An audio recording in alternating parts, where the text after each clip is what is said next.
नमस्कार दर्शक बंधु जो पिला माने आईटीआई सीबीटी एग्जाम दबापी जाऊँगी से जदि सीबीटी एग्जामिनेशन हॉल टिकेट एपर्यंत पाई ना से मोबाइल माध्यम सीबीटी एग्जामिनेशन हॉल टिकेट को डाउनलोड करें।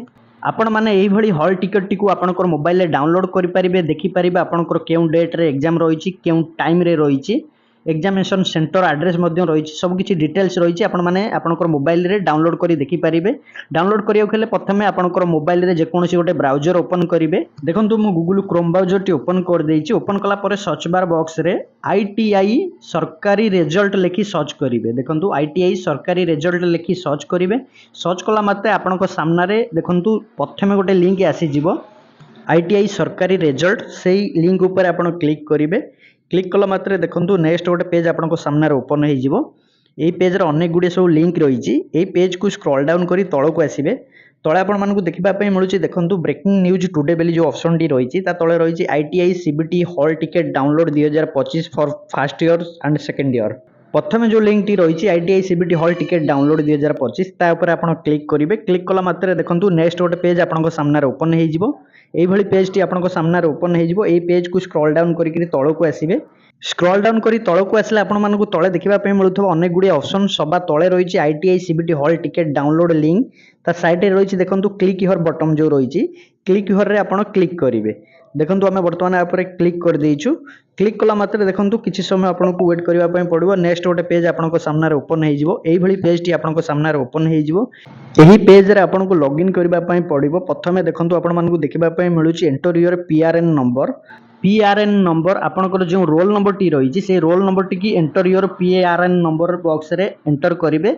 आपनकर जो रोल नंबर टी रही रोल नंबर पूर्व 00 थी से 00 को आपड़ काटिदेवे।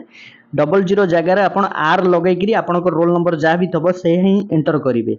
देखो आपण मानक मु वर्तमान ये एंटर कर देखई देइछि। प्रथमे आर लगेबे तापर आपनकर रोल नंबर जहाँ थिबो ता ही देबे। दे सारा पर देखो आम बर्तमान रोल नंबर टी एंटर कर देइछु। रोल नंबर टी एंटर कर सारा पर तले गोटे खाली बॉक्स रही से खाली बॉक्स उपर आप टच करेंगे। टच कला मात्रे आपन सामने ये कैलेंडर ओपन हो कैलेंडर रे आपन को आपन डेट ऑफ बर्थ की सिलेक्ट करेंगे। आपनकर डेट ऑफ बर्थ जहाँ रही बर्तमान सिलेक्ट करेंगे। देखो आम बर्तमान सिलेक्ट कर देइछु। प्रथम ईयर सिलेक्ट करेंगे तापर मंथ सिलेक्ट करेंगे तापर आपनकर डेट सिलेक्ट करेंगे। कैलेंडर वाइज रे ओपन होउची आपण आकु सिलेक्ट कर देबे। सिलेक्ट कर साइला परे तळे रहिची लॉगिन बेली जो बटन लॉगिन ऊपर आपण क्लिक करिवे। देखंतु प्रथमे आपण को रोल नंबर देबे तापर आपण को डेट ऑफ बर्थ देबे तापर आपण को लॉगिन करिबा पई पड़िबो। लॉगिन बटन रे जेतेबेले आपण क्लिक करिवे नेक्स्ट गोटे पेज आपण को सामने रे एम्ति ओपन हेइ जिवो। एही पेज आपण को एम्ति देखिबा पई मिलिबो। एही पेज रो देखंतु राइट साइड रे रहिची थ्री लाइन उपर आपन को टच करबा पई पड़िबो। देखंतु आमे वर्तमान टच कर देजु। टच कला मात्रे एम्ति डैशबोर्ड टी ओपन हेइ जिवो।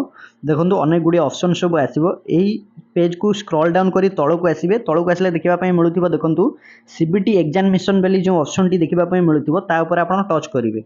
देखंतु ता ऊपर वर्तमान आमे टच कर देजु। टच कला मात्रे एम्ति पेज टी ओपन हेइ जिवो आपन को सामने रे। यही पेज टी ओपन है मात्रे आपन को देखा मिल देखु ट्रेनिंग कोड आईटीआई नेम यही सब जिनस आपन को प्रथम देखा मिलूँ जहाँकि आपंकर सब डिटेल्स ये देखा मिलूँ। यही पेज रो लास्ट रही एक्शन बेली जो ऑप्शन टी ऊपर रही तले रही देखो 3 डॉट रही 3टी डॉट रही से डॉट उपर आप टच करेंगे। देखो टच कला मात्रे आपन सामने यही ऑप्शन 2टी ओपन हो। टच कला मात्रे आपन सामने 2टी ऑप्शन ओपन हो। Download CBT hall ticket view transaction history प्रथम रही डाउनलोड हॉल टिकेट तापर आप टच करदे। टच कला मात्रे यही पेज टी डाउनलोड हो जहाँकि पीडीएफ टी डाउनलोड हो। देखो आम बर्तमान डाउनलोड कर देइछु। ओपन करी आपण मानकु देखै दउची। आपण माने एही भली भाबे आपनकर सीबीटी एग्जामिनेशन हॉल टिकेट को डाउनलोड करि परिबे। आपण माने देखि परिबे एग्जाम डेट आपनकर केउ टाइम रे रहिछि एग्जाम पे आपण सब किछि देखि परिबे। एग्जामिनेशन सेंटर एड्रेस मध्ये रहिछि डिटेल सब जहा किछि भी रहिछि आपण माने एही टिकेट को डाउनलोड करि परिबे एही भली भाबे आपनकर मोबाइल रे। आपण मानकु इन्फॉर्मेशन टी जदि भल लागि तो वीडियो टी को लाइक करिवे कमेंट करिवे शेयर करिवे और चैनल को सब्सक्राइब करिवे।